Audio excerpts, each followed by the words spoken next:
Lightroom presets are one of the fastest ways to create professional photo edits in Adobe Lightroom. Presets can instantly apply cinematic color grading, lighting adjustments, contrast, and creative styles with just one click.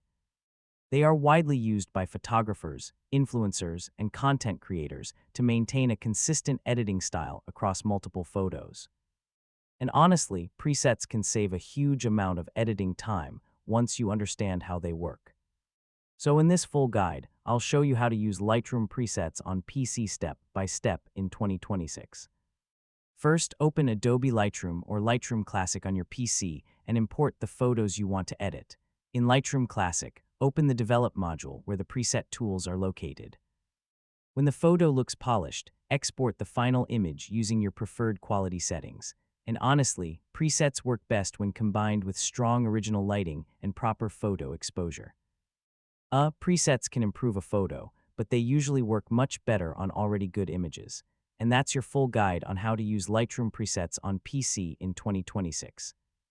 Hopefully now you have a clearer understanding of how to speed up photo editing and create more professional-looking images using Adobe Lightroom.